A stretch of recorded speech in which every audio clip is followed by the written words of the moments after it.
Saudari-saudaraku terkasih dalam Tuhan Yesus Kristus, selamat pagi dan berkah dalam.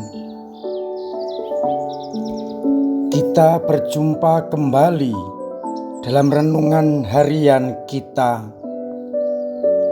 Sabtu 29 Oktober 2022. Bacaan sebagai bahan permenungan kita. Bacaan pertama diambil dari surat Paulus kepada jemaat di Filipi bab 1 ayat 18b sampai dengan 26. Paulus menegaskan bahwa baginya hidup adalah Kristus dan mati adalah keuntungan. Asalkan saja Kristus diwartakan, maka dia bersukacita karenanya.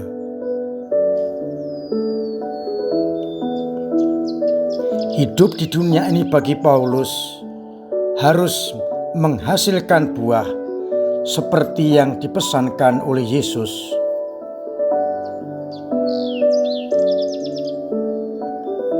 Sedangkan pada bacaan Injil, Yesus menegaskan kepada kita dalam Injil Lukas bab 14 ayat 1 ayat 7 sampai 11. Ketika seorang pemimpin Farisi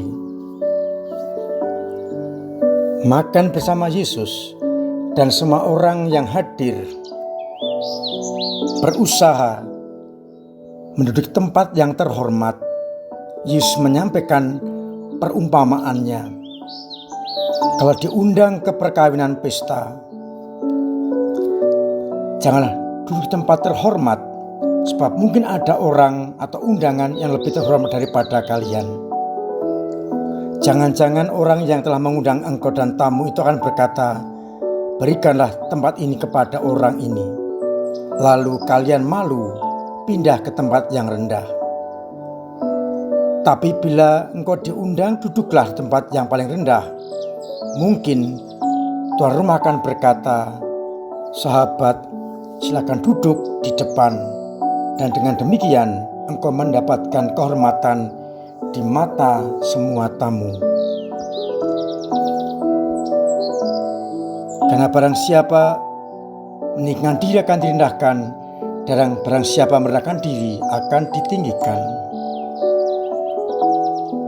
Saudari-saudaraku terkasih dalam Kristus,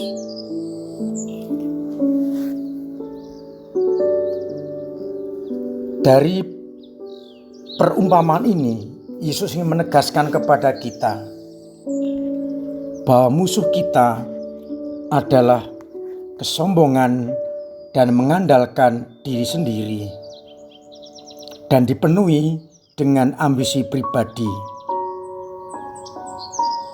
Dengan perumpamaan ini, Yesus ingin menegaskan kepada kita agar kita bisa mengendalikan diri dari ambisi dan nafsu pribadi. Dengan duduk di tempat terhormat atau terdepan, sebenarnya kita dikuasai oleh ambisi dan keinginan pribadi untuk dihormati. Maka Yesus menegaskan, perlulah orang rendah hati dengan menunjukkan sikap mengedepankan karya keselamatan Tuhan dan bukan diri sendiri. Orang diajak tahu diri apa yang perlu bagi dia dan bagi Tuhan. Bukanlah kehormatan, tetapi karya Allah diwartakan kepada semua orang. Dan untuk itu perlu sikap rendah hati dan pengendalian diri dari ambisi-ambisi dan nafsu-nafsu pribadi. Dengan menyampaikan perumpamaan, bila diundang agar menempatkan diri di tempat yang paling belakang, siapa tahu mendapatkan kesempatan untuk dihormati tuan rumah. Sebenarnya mau dikatakan, hendaknya kita sungguh mengekang, mengendalikan ambisi-ambisi pribadi dengan sikap rendah hati, mengedepankan pekerjaan dan karya-karya Tuhan. Itulah sebabnya pula Santo Paulus juga menegaskan dalam bacaan yang pertama, asal saja Kristus diwartakan, aku bersukacita karena itu. Karena yang terpenting bagi Paulus, sukacita bukanlah mendapatkan kedudukan atau tempat terhormat terdepan dalam rumah ibadat, tetapi bagi Paulus, Kristus diwartakan itulah sukacita yang terbesar. Karena bagi Paulus, hidup adalah Kristus, mau tidak mau mewartakan Kristus. Dan kalaupun mati adalah keuntungan karena bisa bersatu dengan Kristus secara total. Ia menunjukkan kepada umat bagaimana ia yang dahulu membenci Kristus, sekarang mencintainya, dan mewartakan itu adalah suatu keharusan. Paulus yang dulu mengandalkan kekuasaan, kedudukan, kehormatan, berubah menjadi orang yang mengutamakan Kristus, meninggalkan ambisi pribadi, dan dengan rendah hati mewartakan Kristus. Ia pernah mengatakan, celakalah aku kalau aku tidak mewartakan Injil. Dengan demikian, ia menunjukkan sikap cintanya kepada Kristus dengan meninggalkan dunia ini, ambisi-ambisi pribadi, dan dengan rendah hati memelihara karya-karya Kristus dan mewartakannya kepada semua orang. Saudari-saudaraku terkasih, dengan demikian kita diajar baik oleh Paulus maupun Yesus bagaimana bersikap di hadapan Allah, yakni kita mengutamakan kehendak Allah, mengambil sikap rendah hati, dan mengendalikan diri dari ambisi-ambisi pribadi, ambisi duniawi, dan tetap menyadari tugasnya adalah mewartakan kabar sukacita. Semoga kita dimampukan untuk seperti Paulus, bersukacita asalkan Kristus diwartakan, karena bagi kita Kristus hidup adalah Kristus dan mati adalah keuntungan. Tuhan memberkati kita sekalian. Amin. Marilah kita berdoa. Bapa yang penuh kasih, kami bersyukur karena lewat kedua sabda-Mu Kamu keingatkan bahwa kami Engkau ajak untuk mengendalikan ambisi-ambisi pribadi dan berani mengambil sikap rendah hati untuk hanya melaksanakan kehendak-Mu. Seperti ditekankan Santo Paulus, asalkan Kristus diwartakan, hatiku bersukacita, karena hidup bagiku adalah Kristus dan mati adalah keuntungan. biarkanlah kami mampu untuk bersikap rendah hati dan mengandalkan diri dari ambisi-ambisi pribadi dan mewartakan kabar sukacita yang datang darimu sendiri. Semoga dengan demikian akhirnya banyak orang mengenal Engkau, bertobat dan diselamatkan. Kami berdoa untuk umat-Mu di Paroki Kudus ini, agar Engkau senantiasa membimbing, memberkati, menjaga, sehingga mereka yang sakit Engkau sembuhkan, yang berbeban berat Engkau ringankan, yang punya masalah Engkau urai, yang punya kesulitan ekonomi Engkau bantu, agar mereka mampu melaksanakan cinta kasih yang Engkau berikan kepada kami.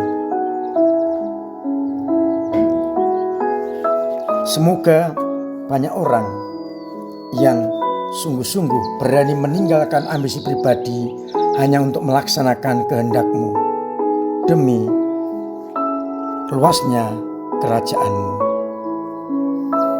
Kami masih juga berdoa untuk Nawanto, saudara kami yang sedang sakit.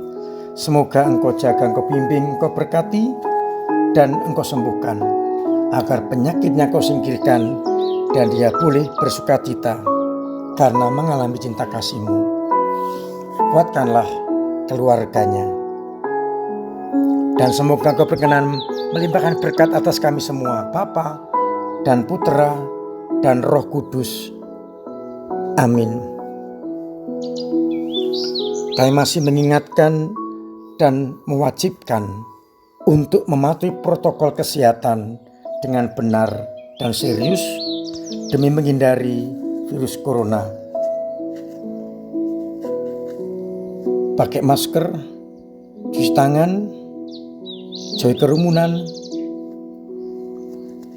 makan makanan yang bergizi, perkuat imun, vaksinasi booster, dan tetap pola hidup sehat dipertahankan agar kita benar-benar terbebas dari virus corona dan bisa beraktivitas dengan leluasa.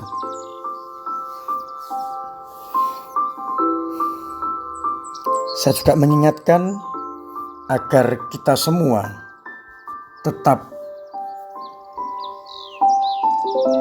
perhatian kepada gereja dengan cara kita masing-masing, agar gereja terus bisa berdinamika dengan baik, dengan kolekte, dengan sumbangan bebas, dengan cara apapun juga.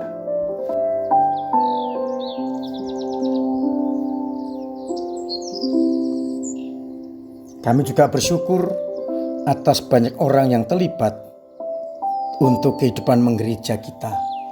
Semoga Tuhan berkenan berkati panjenengan semua dan keluarga.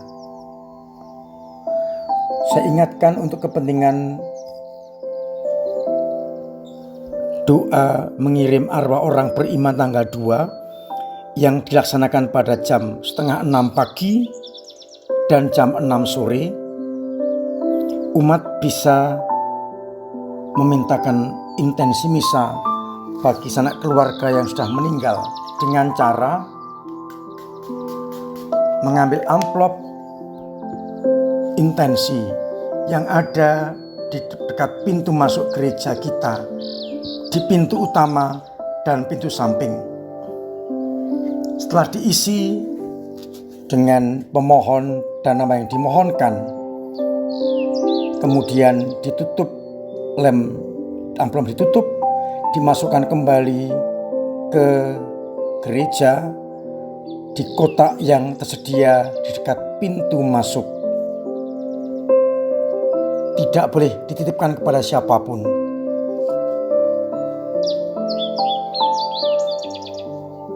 Satu amplop hanya boleh diisi 5 orang. Kalau mau caranya per keluarga juga boleh. Satu keluarga misalnya A dan keluarganya B dan sebagainya. Tapi kalau tetap ingin satu-satu, boleh mengambil amplop yang lain lagi, amplop kedua, amplop ketiga, dan seterusnya. dibatasi dengan 5 per amplop supaya bisa adil, yang lain juga bisa memberikan intensinya. Amplop batas terakhir ditutup tanggal 31 Oktober dan pada hari hanya tidak boleh memintakan intensi supaya demi keadilan semua hanya akan didisplay di televisi. Kalau tetap nekat ada yang mengajukan tanggal 2 itu akan dibacakan pada hari lain. Tanggal 2 khusus untuk arwah orang beriman yang sudah dikumpulkan lewat amplop dan akan didisplay di televisi. Kesempatan juga bagi umat untuk memberkatkan bunga-bunga tabur pada tanggal itu dan diberi nama agar tidak tertukar dengan orang lain. Nanti akan diberikan tempat, diberkati Romo, dan setelah misa boleh dibawa pulang untuk bersama-sama untuk nyekar.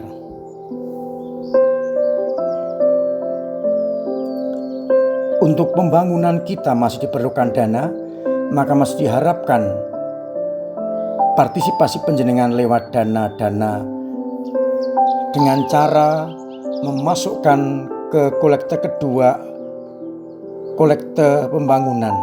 Mungkin bisa ditambahkan lagi agar semakin cepat terkumpul dana, atau dengan scan barcode, atau dengan transfer, atau langsung kepada Romo Paroki, atau juga dengan amplop pembangunan yang tersedia di dekat pintu masuk gereja. Setelah diisi, dikembalikan, dimasukkan ke kotak pembangunan. Mudah-mudahan dengan demikian Natal nanti gedung serbaguna sudah selesai. Saya mengingatkan untuk hari Minggu tanggal 30 Oktober karena bersamaan dengan jalan bersama dengan santri yang dipusatkan di Simpang 7, akses ke gereja agak terganggu, maka misa Minggu pagi yang biasanya dirasakan jam 7 pagi diundur pada jam 8 supaya umat tidak terganggu ketika mau masuk ke gereja. Harap menjadi maklum dan mohon disebarkan kepada seluruh umat agar tidak kecelik. Akhirnya saya mengucapkan selamat pagi, selamat merenungkan, salam sehat, Tuhan memberkati.